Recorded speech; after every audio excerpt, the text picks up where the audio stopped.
Good morning, good afternoon, good evening, good night, wherever you are listening to Love Bay Afrobeat Music Talk Radio. Another edition of the England Roger Sports Hour with Monali Patel sitting in here again for with us. And Monali, another week that went by that the weather played tricks on us. One day it was nice and warm, a couple of days very cool, but We're sunshine getting right now. close to that tricky part now, aren't we? We're getting close to that tricky part. And I think last year we were spoiled because right into October it was very warm. So we're thinking it's going to be the same. But then we have to remember we're in North America. And Yeah. this is the time of the year that it starts to get cool. But let's hope that the next week or so, with the cricket happening here in Canada, that it's going to be nice and warm. And with all the other sporting activities that are happening around the world, let's in the North America, the U.S. Open is starting tennis, but they can close the roofs if they need to. But Mhm. let's just hope everything else goes smoothly in terms of sports. As usual, there's lots of sports to talk about. There's baseball, tennis starting, the U.S. Open starting, the golf is actually ongoing, the PGA Champions. And there's also golf in Canada, women's in Canada, and we have to talk a little bit about that too. But just wanted to start off giving some scores and updates on the fans who are looking at the baseball and following the Blue Jays and the road to what could be a championship season. We're hoping, Yeah. and they keep their winning ways as they won last night again. Yeah. The Blue Jays over the Marlins 5-2. Uh, and but the Red Sox, who are 5 games behind them, are keeping pace because they beat the Yankees, and the Yankees and Red Sox are close to each other in second and third. Blue Jays now 5 games, and Red Sox are now 5.5 games over the Yankees. So the Yankees are going in the wrong direction. But yeah, so that's how it is in the AL East and AL Central. Detroit Tigers, they are way out ahead of Kansas City Royals, 10.5 games ahead. In the AL West, Houston, they're 2 games ahead of Seattle, a little closer there. And in the East, NL East, you have Philadelphia Phillies over the Mets, 6 games. And NL Central, you've got Milwaukee Brewers, they're over the Chicago Cubs by 7 games. And in the NL West, the Los Angeles Dodgers and the Padres, they're tied, but they're 10 games ahead of the Arizona Diamondbacks. So it's just the NL West that has some good competition. Both teams are 73 and 56, which is unusual, but very good for the league and good for the NL West. And happy for the Blue Jays that they're winning. And the Blue Jays fans are probably thinking, just keep it up. And they've had some good wins. Vladdy was day to day. I'm not sure if he played in the last game, but we'll just have to see how the Blue Jays continue.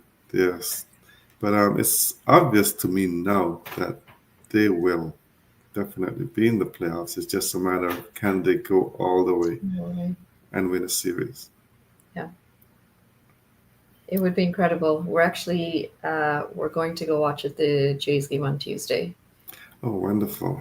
Yeah. That's a good thing to do. I've been planning to go to a game this, so I'm gonna have to figure out which game sometime during the maybe not Tuesday because not the day before the important game for us, but I don't have any team sometime meetings, so I'm you're free. Yeah, so sometime during the game, the day though, I'm definitely going to during the next couple of weeks. I'll definitely go and get a game. I haven't watched a game this season in person, so I'd like to definitely go and see them play. And they play. They go at it again today against Miami, 4:10, and Boston and New York go at it again at 1:05. So it's always better when you're at the game than watching it on TV. It's the atmosphere, isn't it, when you're at the Yeah. ground? And they do really well when it comes to fan engagement. I mean, between the music, the DJ, all the activation Hmm. booths that they have around the space, they they create a really nice atmosphere for fans. Yeah, they do. And I think they've introduced some new things to attract the younger crowd, which I think is working. So I think there's a section where it's just basically open. There's a DJ there all day. So there's a lot of things that they're doing now to make it more interesting for all the fans coming in.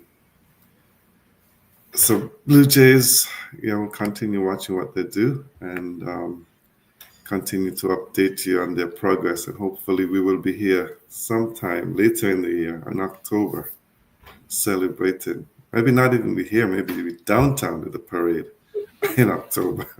That would be much better if we can do that. So Have you been for any of our teams? I did. I went to the Raptors when Oh, the you Raptors did. went. Yeah, I did. And I was years ago when the Blue Jays went. I went downtown also. So I've been to a couple of them. That would, yeah, Yeah, that would be incredible. But just between the crowd and the traffic, I yeah, I take the subway, but can't even that quite. is, Yeah, I took the subway, but even that, it's a lot of people. So you got to be prepared maybe to just stand around for a bit, waiting to get on the subways. And when it's over, you probably just say, listen, let me go to have some dinner or something and before heading back home. yeah. Make a day of it, I suppose, as Yeah, well. I mean, there's for so much to sure. do downtown as well, isn't there? Yeah, there's a lot to do downtown. So definitely can make a day of it. The thing that I don't go downtown to anymore, I haven't been for a while, is Caribana because I think it's the hardest thing to get in and out of. That is unacceptable, Engel. Yeah, it is. But no, I thought about going this year, but then after I realized the thing, you got to park a few miles away, walk, or take the subway, and I've seen the lineups when people are leaving to try and get back on the train. You know, I've actually never been to Caravana, but I have been to a carnival in Oh, okay. Trinidad. Oh, wow, you're better than me. I've never been to Trinidad Oh, I Carnival, mean, absolutely incredible. so I've been I there did think I was going days to lose my before. hearing if I'm being completely honest. The music is I so am loud on those sure. trucks. I can imagine. Yeah, I've been to Trinidad just days before Carnival, but I haven't been there for the actual Carnival. But something that I'll probably do soon, hopefully. You got to get it in there. Yeah, it was quite an experience. Definitely. Okay, back to some sports, and we're just going to talk a little bit about the tennis because tomorrow is the U.S. Open commencing, and it's going to be interesting because some of the draws are very tough. And if you're talking to my friends, some of them think that the draw is just made on the women's side. It's probably made just for Swiatek and people like Sabalenka, who's the world number one, and Coco Gauff. They always seem to have a tough draw, and it's going to be interesting to see. And I think from a Canadian point of view, all eyes are going to be on Mboka because she just won the Canadian Open, Hmm. jumped up in the rankings to 24, and she everyone's going to be looking to see how she goes. But she has a tough first round where she plays Krejcikova, and I think it's not going to be easy for her. But if she comes out of it, then we can see that she's solid and ready to move on. And we'll be keeping an eye on on the Canadians going through in this tournament and see what happens. If you've been following Manali, a bit of a surprise to me, just days before the U.S. Open, Coco Gauff made a coaching change, and she's now hired a biomechanics specialist to help her with her serving because most of the times when she loses, it's almost about you can a lot of double faults. And Hmm. this same coach that she has now, she's that coach worked with Sabalenka, so she's hoping that she can get some of the results that Sabalenka got that got her into the world number one. So Yeah. all eyes are going to be on it. If it works, people are going to say great move. If it doesn't work, we're going to say should not have changed your coach just before It's a big move, the isn't US it, to Open. change a coach because you start to build that relationship with that individual. It's the trust and Hmm. the report of all the years that you've worked with them. Um, what did you? I don't know if you saw this in the news as well. They're now starting to question the amount of tennis that's being played. Similar to, I guess, a discussion we've had in cricket, where So, they're thinking it's just yes, too much back to back, and not enough time off for these athletes. I agree because I mean, look at the if you looked at the Canadian Open, the players who played in the Canadian Open, they played there, probably had to buy some of them, and then flew down to Cincinnati Yeah, to play in that Open. So it's just, I think sports in general, yeah, it's just too much, and something has to be done because it's not fun when you're playing in an event, have to play high level, yeah, say finals, and then get ready in a couple of days to play another one. So, yeah, and the fans expect you to perform day in day out, not thinking that your body also needs rest. yeah. I mean, So when like Sinner had to pull out of that final in Cincinnati Open, I think that's where it was really highlighted. It's too yes, much sport in and not enough time off. exactly, because you've got going on now. You have the Monterey finals, which is today, and then those players are gonna have to fly over to play in New York, Hmm. right? So you go from there straight to another. There's also a tournament in Cleveland. So there's just too much. I don't think their body gets enough rest. I mean, Yeah, and it's just a day in between matches. And that day off, if you look at the athletes, they're out in the court practicing yeah. for hours. So, yeah, I think there's too much tennis being played. But you know what? Sports is all about entertainment and dollars. So they But have to do it I was lowest. actually we were thinking about this, and we had a small discussion about this yesterday at Hmm. at our at King City because we were watching Namibia warm up there, Hmm. and we realized that there's the joy in playing sports can only be experienced and can only be expressed if you are getting that rest in between. Otherwise, what Yes, you're doing is you're just hopping from tournament to tournament to tournament. Your body's not getting any time to rest. You're also losing out on a lot of that social aspect of it because yeah, you're athletes at the end of the day, but you should still be able to enjoy everything outside of the sport that comes with it. correct. Well, yeah, that's one of the reasons why yesterday I gave the Canadian team a day off to rest because when you speak to the players, they've been playing cricket for almost 3 weeks or more straight because they've Yeah. played in like the KT20, the Index Cup, and all these other little tournaments which Hmm. played two and three and matches a day, Yeah. right through till now. And speaking to our physio, and so he said that some of the guys are just sore from playing too much cricket, so they Yeah. needed rest. So I think, yeah, the rest, if you don't get the joy out of it, I mean, I know that Namibia wanted to play to get accustomed to the conditions here, but sometimes you wonder if it's the right thing. Well, even they Playing every day. yesterday, I think they looked because it was two back-to-back games for them as well, and you could Right, see that they weren't quite as upbeat or as springy on the step as we had seen them in the first two warm-up games. right. Yeah, and I think rest is just as important Yeah, for any athlete. And yeah, that's why you see, as you said, that Sinner pulled out. I mean, it wasn't a good thing when he yeah, pulled out. A lot of people didn't like it, but he thought what to do, what is best with Major coming up. yeah. So, yeah, getting back to the US Open just for a minute, as I said, tomorrow the opening round, and Sinner, he plays as he's seeded number one, as we know. So the men's draw is going to be very interesting to the Canadians. We'll watch Shapovalov. He's not been playing at his highest standards that we expect. He's not reached the potential, I don't think, that everybody expected.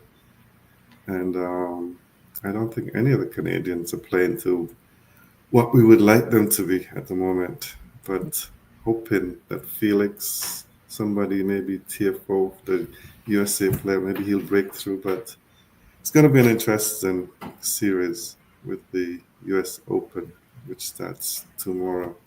And world number one, Sabalenka, she will be playing at the Ash Stadium at 12 noon in the women's singles. And Ben Shelton, the American, will also be in the Ash Stadium as well. And at nighttime, you've got Djokovic. I mean, he's number seven seed now, but coming to the end of his career, looking for that one extra win. Don't know if he will get it, Monali. It's going to be tough with all these young guns. Well, sometimes you just have to know when it's your time. You know when to fold up, right? Oh, yeah, and Mm, stepping down on that high. I mean, we've yeah. seen, like you said, a lot of the young guns are now dominating. Sinner has certainly been dominating for a while now. Yes, Alcaraz. Those are the two Alcaraz, everybody look yeah, forward to. yeah. Medvedev. Those guys are playing well, but yeah, I think Djokovic is just looking for that one extra win. He just seems to You be becoming the uncle in the group now, though, and Yeah, maybe he'll surprise. Maybe he'll pull it off this time, and then maybe he's thinking, I've just got that one series in me that I'm gonna win if I treat my body properly and I'll do something correct. But But like you I don't said, know. it's the seeds. They're getting the players are getting better and better with time, isn't it? So Hmm. it's not like the competition's getting any easier. So maybe he'll get one more in it. I think if anybody likes tennis, and if you like tennis, Salman Ali, or I mean, you like sports in general. So I think one time you should just say, you know what, I'm going to go to the US Open if you haven't been yet. The fan experience is so incredible. I think I haven't seen anything like that in any other sport. It's just great to see the way that they do things at the US Open. Well, Americans do things big, and tennis is You were at the huge. last one, weren't you? Yes, I was at the last one. Yeah. Yeah, unfortunately can't go this year. Would have loved to be there, but timing is not good, so I'm not there. But definitely, it's an experience that you'd like to see. I went to the Canadian Open. It was good, but nothing close to what you Yeah. get in the US. So if you have, They do make it a massive affair. It doesn't matter what sport it is. I've been to a yeah, couple of American football games there, and it's incredible. yes, it's incredible the way they do things. Yeah. So we'll keep an eye and keep you updated weekly on the tennis as it starts tomorrow. And yeah, I'll probably be glued to the screens tomorrow and watch and see. Well, I usually watch my favorites in the first round, see how they're doing, but not the whole game because I expect them to go through. And sometimes I have this thing if somebody that I like kicked out, probably don't watch it too often. So, it's not a good thing, but Take it personally. yeah, I do. It's not a good thing, but yeah, I should watch the whole series, but sometimes I say nah. So we're gonna move on to some football and just give you some scores and a shocking one for me this morning in the early game. Tottenham Hotspurs 2, Manchester City nil. Wow, that's a bit surprising for me. And yesterday, no surprise, 5-1 Chelsea over West Ham United. And Theo is probably saying, that's a fluke.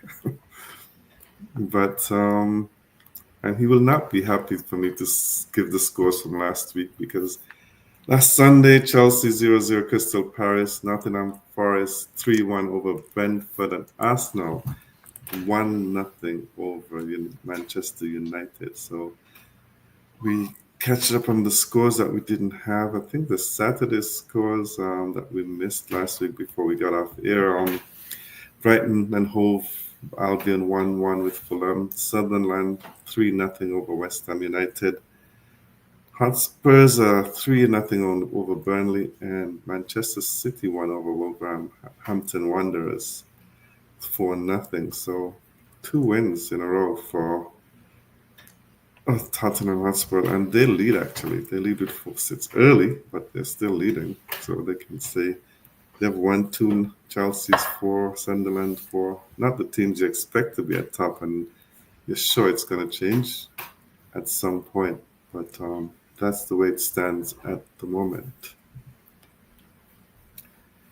So you're listening to Love Bay Afrobeat Music Talk Radio, the England Rogers Sports Hour, with Monali sitting in today again. And Monali, the Tour Championship in golf is on, where they just have the top 30 players for the year playing. And there's no cut line, so they get to play through for some big purses. I think the winning purse in the championship is like 10 million. So, and Tommy Fleetwood, who has been around for a while, he's always, I think he has the most top 10 finishes without a win. And he's leading again. And I felt for him a couple of weeks ago where he was about to get his first PGA win. Where everyone thought so. But I don't know if he's one of those guys like when you South Africa used to be in cricket and just didn't they just couldn't finish it, and he lost, and he's here leading again. He's 13 under, with tied with Russell Henley at the top. Cameron Young is right behind him at 11. Robert McIntyre and Patrick Cantley not too far at 10. Scotty Scheffler, he's 5 off the pace, but anything from 5 to 6 with Scotty Scheffler in we're close by, I think he can win, and he will win. And as I'd mentioned to you last week, when he was behind, who was Robert McIntyre, and they played in the final pairing, and Scotty Scheffler put on a masterclass and won the tournament after being 4 shots behind. So he's one of those guys. I think he intimidates players with his ball striking. He's just so good.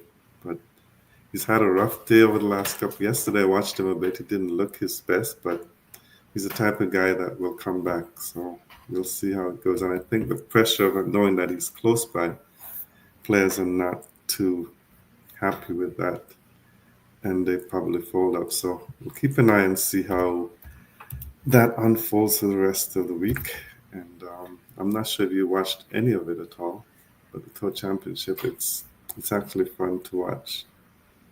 I haven't. I have not had any time. I've actually not been home this week at all. Yeah, you've been up in cricket.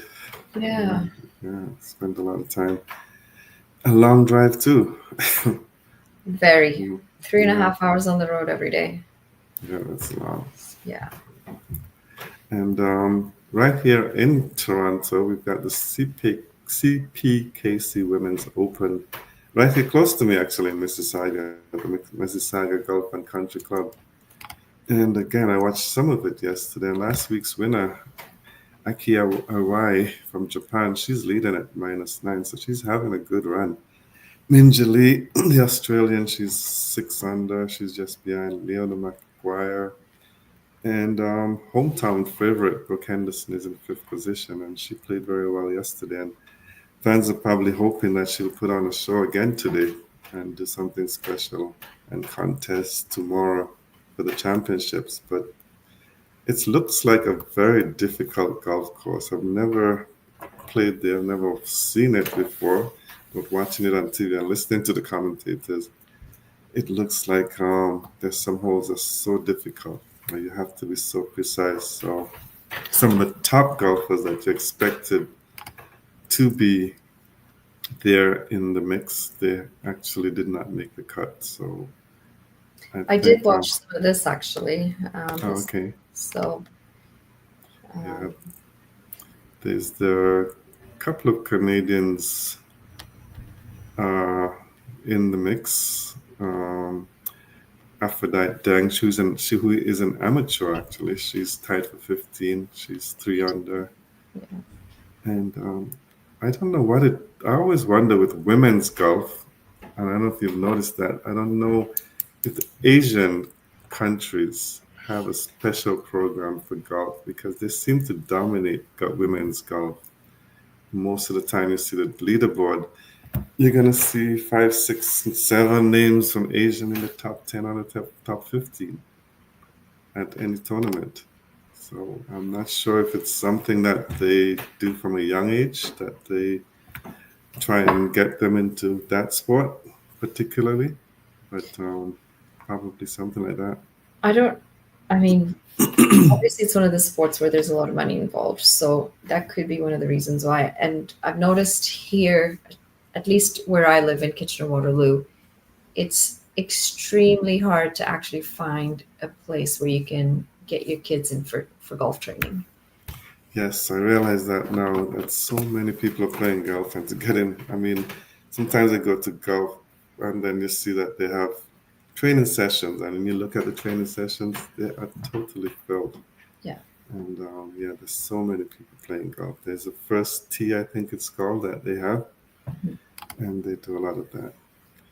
I must mention to in fifth, tied in fifth place with tied second, sorry, is Gina Titikal, who is the new world number one. And she's actually proud and said she's happy to. When she walked up and she saw her caddy wearing the vest with the number one on it, it brought a smile to her face, to knowing that she was number one before and fell back, but now she's back at world number one and having a good time. Nelly Carter, who was the world number one, has now fallen back. She's had a horrible time recently. Not sure what it is, but she said she's enjoying golf and she's not thinking about winning every time she go out there anymore. She's just thinking about having fun. Well, I guess she had some health setbacks at some point, so probably that's one of the reasons why she's not prioritizing winning and just making sure she's having fun until she feels 100% again, most likely. So you're listening to the England Rogers Sports Hour. I love the Afrobeat music talk radio with Monali Patel. Monali, I wanted to talk about some cricket, and I wanted to start with the CPL. And Yeah. I have been some good games, but if you look at the CPL, though, I'm just want to go over the point standing. And some people may get excited about it, but if you look at it, the amount of games played because of the countries that are hosting, so you've got Antigua and Barbuda Falcons, they're at top of the leaderboard at 5 points. Guyana Amazon Warrior 4, St. Kitts Patriots 4, St. Lucia Kings 3, TKR 2, Barbados Royals 0. But Antigua and St. Kitts have both played 5 games each Yeah. because they've been hosting. And the model for their CPL is that they play a bunch of games in each island, and that island then plays most of their games so the fans will come out. So that's why you've seen St. Kitts play 5 and Antigua play 5, because those are the two countries that are hosted so far. And I watched a couple of games that St. Kitts have played against Guyana was very tight. St. Lucia, sorry, was very tight. And then they came back when they looked like they were going to lose a couple of nights ago and beat Barbados. And Jason Holder almost single-handedly did that. He had 2 wickets in 2 balls, which started the collapse. And the funny though, the last wicket he got was a leg before he was given out. He was celebrating, and then and then the batsman asked for a review, and they were a bit nervous on that. But eventually, it showed umpire's call, so the umpire's call helped him. So it's a good thing the umpire gave it out on field in that game. And then last night, easy game for Guyana, who seemed to be getting better each time. But the player that I want to talk about is Imran Tahir. He's 46 years old. He had 5 for 21 last night. And he don't seem to be aging. He just seems to be enjoying his cricket and keep playing.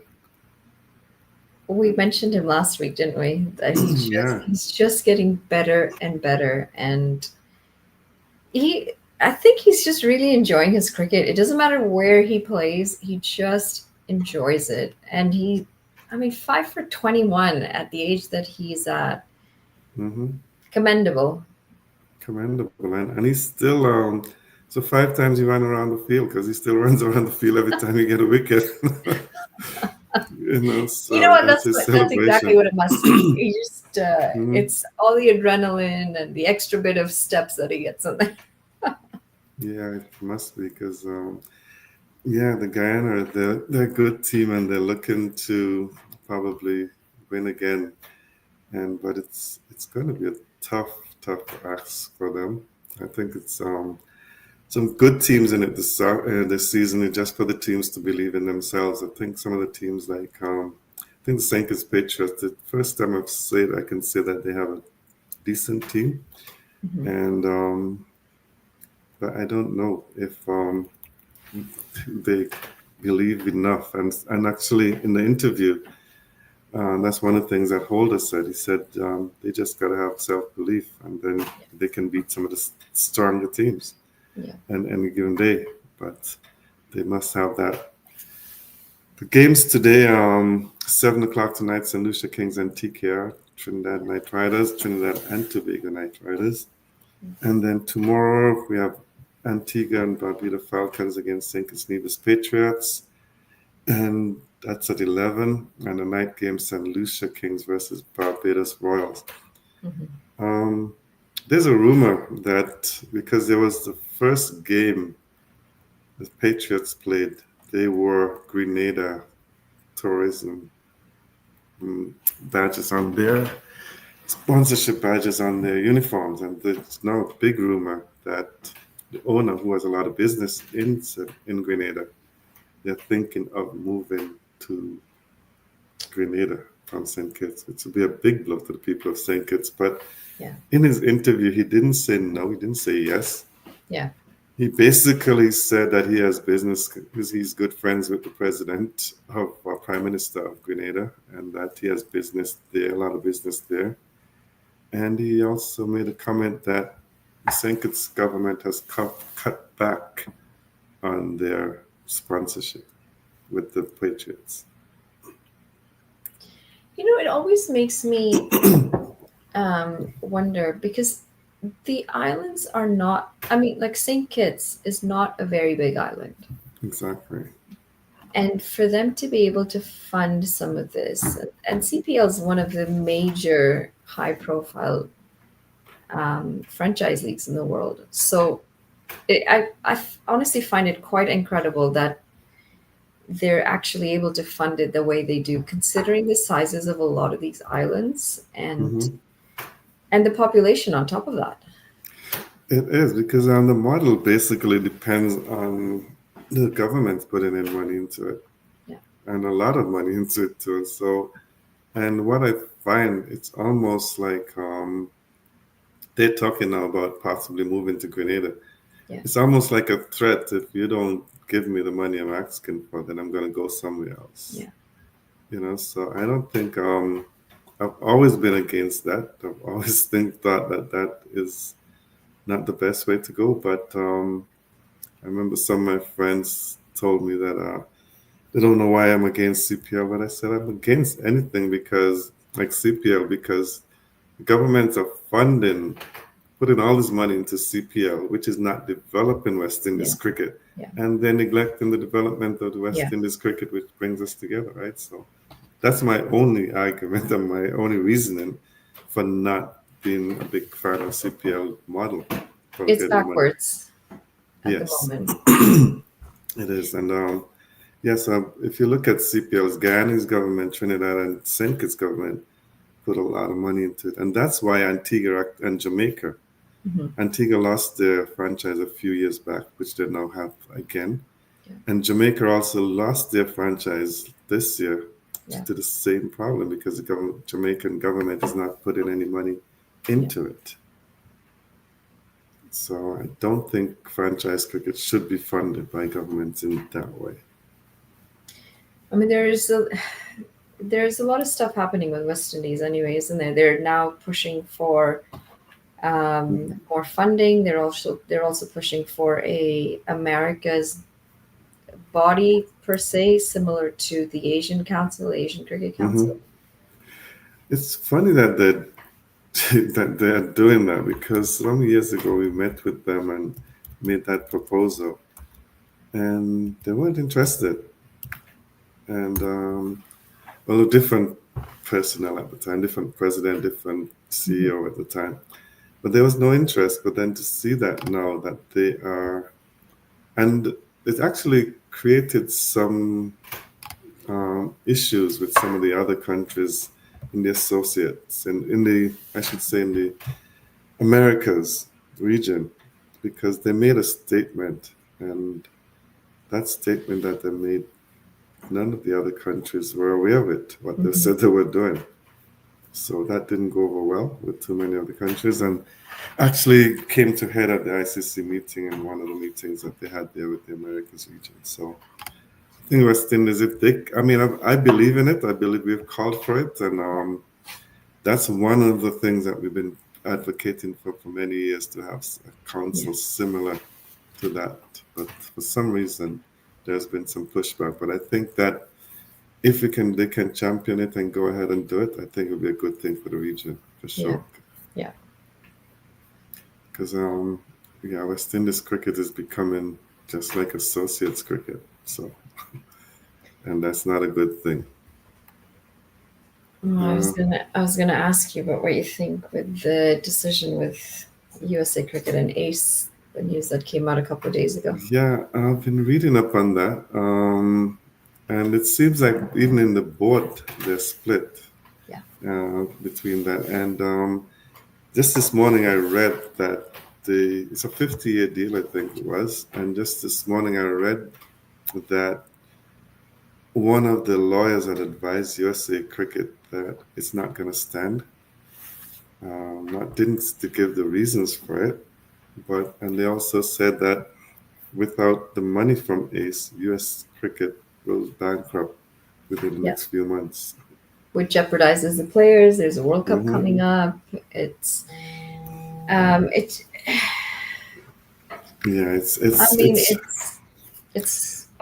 I don't know. It's going to be interesting to follow it and see how it goes, because I don't think it's going to just go that easily. Yeah.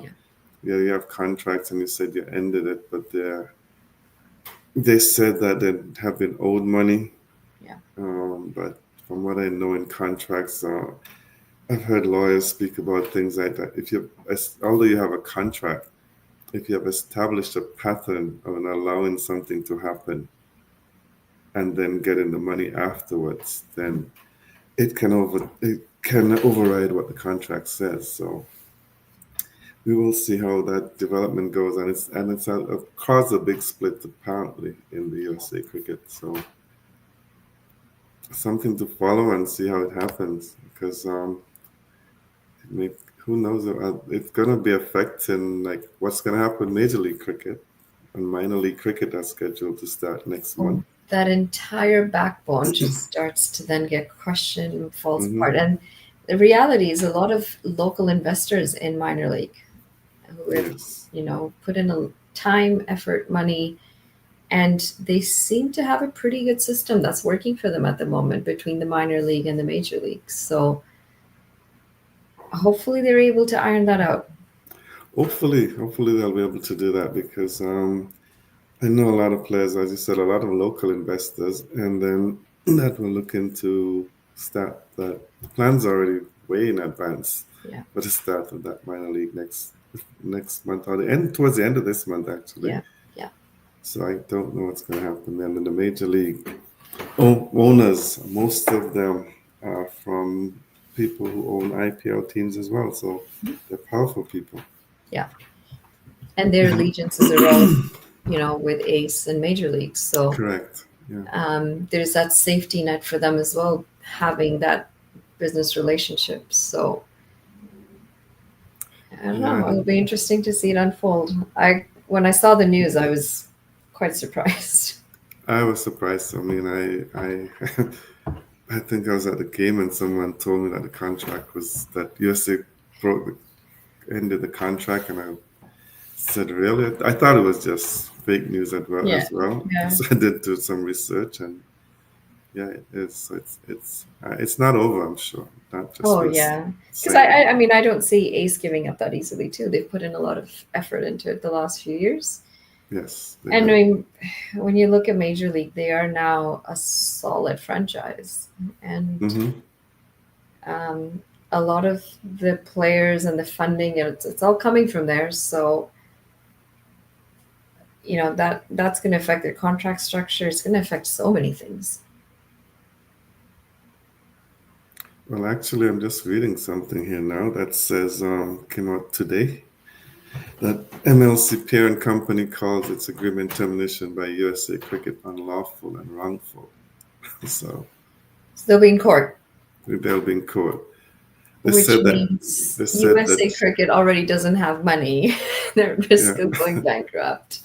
So they're saying that USA is hypocritical, alleging contractual non-compliance. So as I said, it's going to go to court. Definitely. It's so This. much money spent in courts that you Mhm. could be using in development or in other areas of the sport. ACE is saying that they have fully complied with contractual obligations under the agreement with USA Cricket, who have no grounds to terminate the agreement. So buckle up. They're also going to be the ones responsible for building the stadium for the Olympics. Yes. So even that jeopardizes a whole other section to it Mhm. because that I believe MLC is supposed to be funding that entire construction. It's funny though because on the ICC meeting last month, I think the ICC had proposed that the USA Cricket Board resign as part of the roadmap of the Olympic certification, right?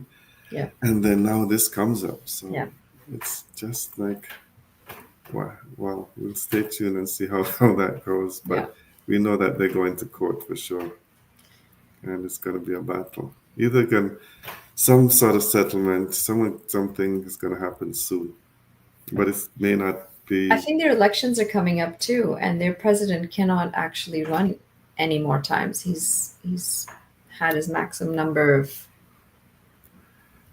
time as president. That's true, but you know, they have to have one. But the funny thing is, I heard of someone say that the US, because USA have different state laws, and USA cricket is registered in a state that did not necessarily have to have elections. So that was the Oh, loophole they were using over the years, not to have elections. So um, yeah, it's but as a sporting non-for-profit organization, it mhm. should be. But then USA have so many different rules in every different state. It's unbelievable. But that's going to be an interesting battle, and one that's probably going to be looked closely at by the neighbors. Yeah, so we will see. Um, this series, you want to talk any more about that? The Ace or anything like that along the lines? I mean, not until we've got some more news on Some it. more Yeah, concrete things on it. I can just speculate. yeah. So you're listening to Love Bay Afrobeat Music Talk Radio, the England Roger Sports Hour with Monali.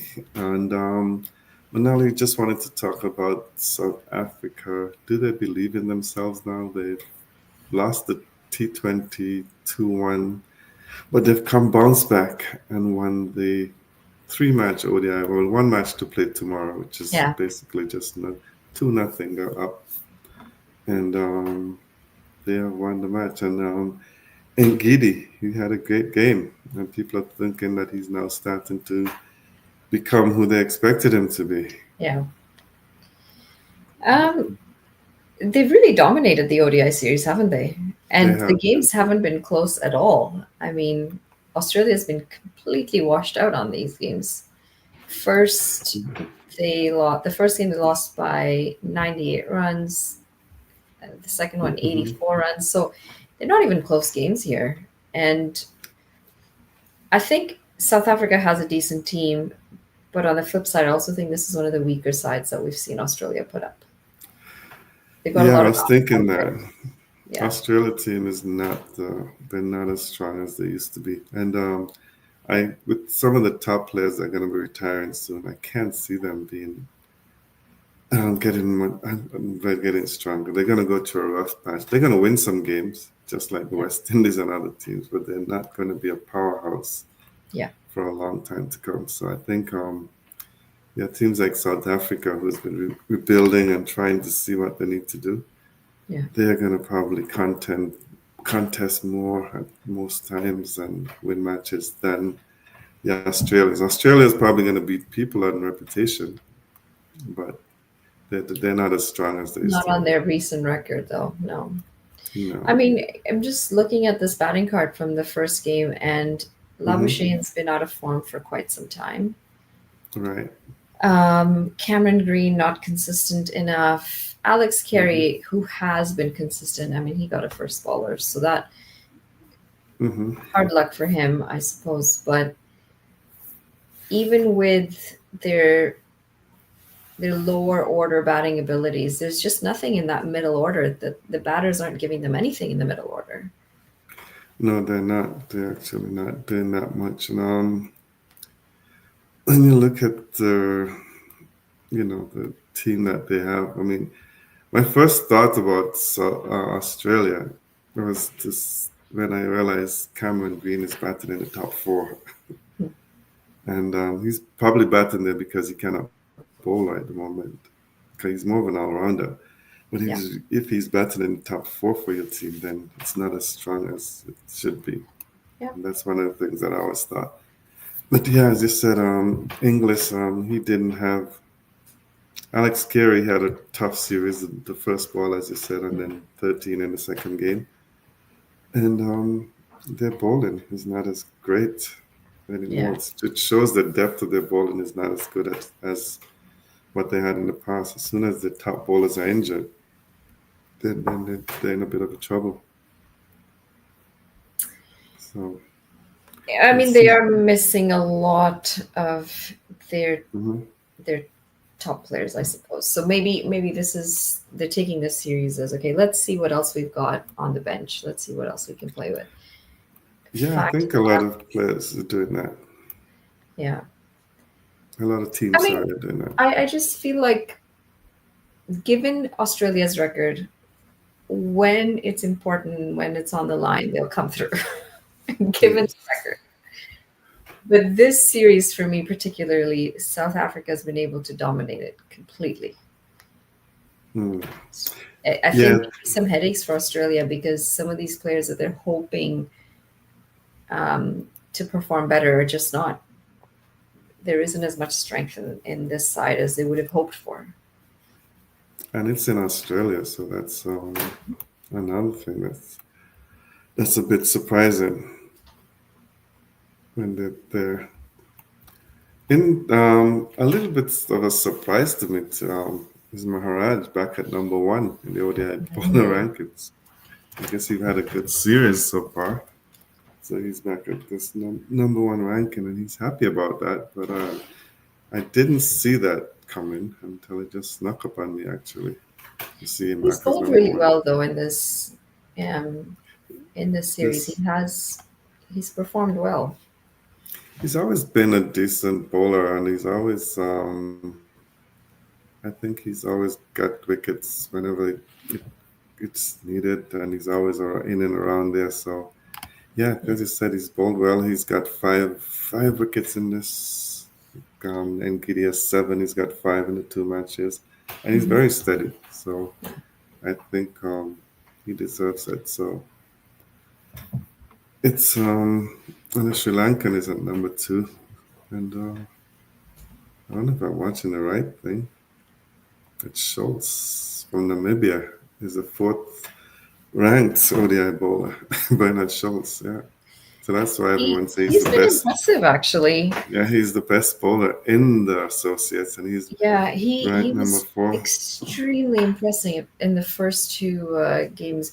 I mean, yesterday those they only bowled their spinners at the eighth wicket down yesterday. So they Mm. relied completely on their pace attack for most of it. And sorry, I'm getting. Yeah, They relied so heavily on their spin attack for the first two games. hmm And then yesterday they decided they just don't want to use their spinners. They're going to have their pacers have a go. right. And then it wasn't until the eighth wicket that they brought in Nico Lofty-Eaton.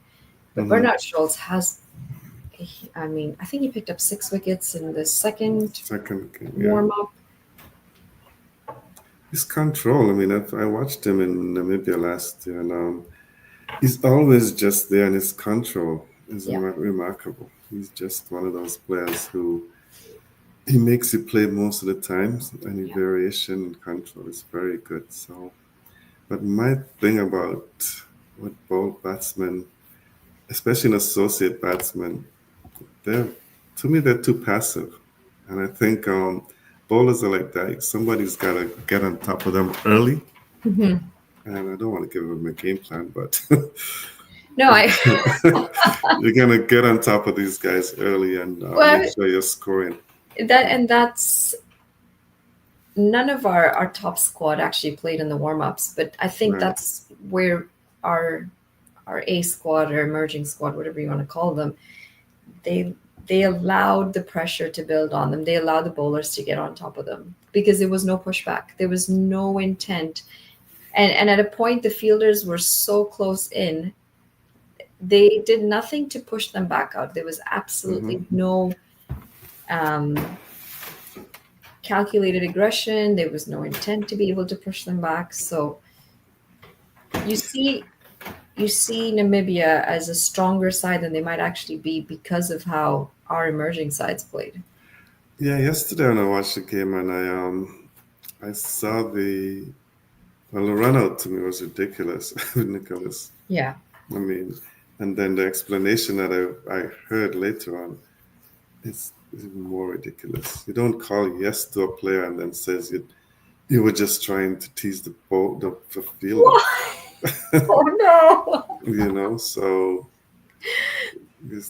it's Well, crazy. you And the messed with your thing, own player too yeah, that way. and the thing is the non-striker was in the position to judge Yeah. that, Yeah. and then and the batter didn't run, and then some of the outs. I mean, like Anup Chima, the way he got bowled behind his back, to me that looks I schoolboyish mean, to me. he just completely he was unaware of what line he was standing on and That's what I where was he had wondering. fallen forward to. I Because was wondering what was his guard that he took, yeah, yeah.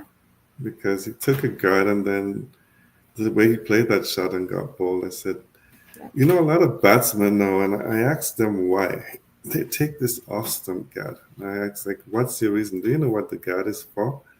Like, when you take a guard, what is the reason for taking a guard? Because they go to this off stump, and I don't think I've heard a proper explanation as yet as to why they're that off stump. So I think, I mean, I've always known the guard is to give you an idea of your head is supposed to Where basically be over your off stump, right? So you know yeah. where your off stump is. Yeah. But these And in guys, relation to your feet with the stumps. Taking exactly. an off stump guard. I mean, are they trying to be able to access those deliveries outside off a little I, bit easier to maybe play 360? I think I can see it when you're coming to the back end of a T20 or 50 over, Yeah. and you look at that you can bat there to try to force the bowler to bowl one way to maybe access, as you said. Yeah. But to start your innings at an off stump Yeah. guard, I don't see it. I mean, And the thing that was really impressive for me, and I mean, you're coaching, so I'm sure you've been watching these games, is how effortless Gerard Erasmus is when he's hitting the ball. And mhm, not just him, but when we saw that partnership in the second warm up between him and Lofty Eaton, some of those drives through the covers, we haven't seen our Canada A players play at all. mhm. And it's good head position, it's good balance, good weight transfer. but they make it look effortless. Yes. Actually, I love to Eaton. To me, he's an underrated player. He's a good Yeah, player. yeah, He bats well. His bowling is not the greatest, but his yeah. batting is pretty good. So, since we're talking associates cricket, we got like 5 minutes left. So, just wanted to go talk a bit about the series upcoming with Canada, Hmm. Namibia, and Scotland, which is very important for all three teams because Scotland is right now in third position, Canada in fifth, Namibia in sixth, and all teams that we're looking, Namibia 6 points behind. They're looking for some wins. Canada need 4 points behind Oman, and Scotland definitely looking for some wins also. So it's going to be a very interesting tournament competition. I'm surprised that Scotland didn't come in earlier, but maybe they're thinking they arrive 3 days, the 26th, the game is the 29th, 2 days of practice is enough for them. I don't Yeah, know. because they don't play the But first game too, do they? yeah, but to me, you still want to come in a little bit early, get accustomed, time difference, Yeah, jet lag. But they have seemed to be a team that, ever since they didn't qualify for the World yeah. Cup, they don't seem to be the same. But let's hope that both us and Namibia catch them at the right time and can do something. But I mean, that's sure that's T20 qualification, but this 50 over one is to me is probably more important. It is You know, important it's because the top four automatically goes through yeah, to that qualification for the World Cup. And then the next two are safe in for ODI status, but then the yeah, bottom two now have to go and play with the Challenge A and Challenge B teams. yeah, And if they lose to any of them, then they're relegated again. So yeah. it's very, very Which important. actually, I mean, Nepal has only played 16 matches, 16, yeah. and their next round isn't supposed to be as hard, so they are gonna really hope to push for some wins here. They Hmm. surprised me in the series against Netherlands and Scotland. They did, They yes. played very well there, and but you know when you're pushed against a wall, you've got no choice. You are Hmm. second last on the table at the moment. Yeah, they are. And they have to play. They have some, yeah, they have to make sure. And they're playing a different brand of cricket. And it's no doubt it's just because of Stuart Law. He's playing it. It's incredible though the amount of change in that small amount of time since Stuart Law's taken over.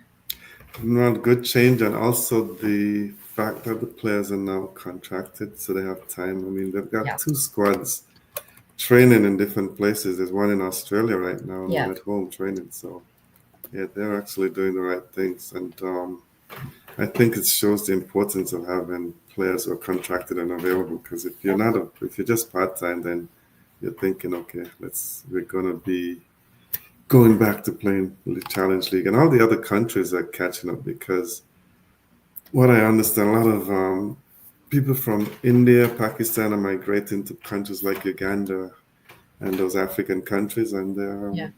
getting their status, and the teams are getting stronger. So very important upcoming series starting off on Wednesday at King City. And Canada's gonna be in for a tough challenge, I'm sure, with both teams because both teams definitely want to win. So, Well, I'm just looking at the results from when you guys were in Namibia, and yeah, that's it was tough. Even sure the rain played a factor, but that it was a was. tough one. We lost some games that we shouldn't have lost. I mean, the second game that we lost, when we needed 70 odd runs, I remember 73 runs, 12 overs or 13 overs. It's 7 wickets in hand and lose that game. I mean, Yeah. I don't. It's all mental. But anyway, we've got a minute to go, so we're just about out of time. And we've got to say thanks again for joining. Thanks for listening. Thanks for being with us on another edition of the Ingle and Roger Sports Hour with Monali. And enjoy the rest of the weekend. Be safe and be good, everyone.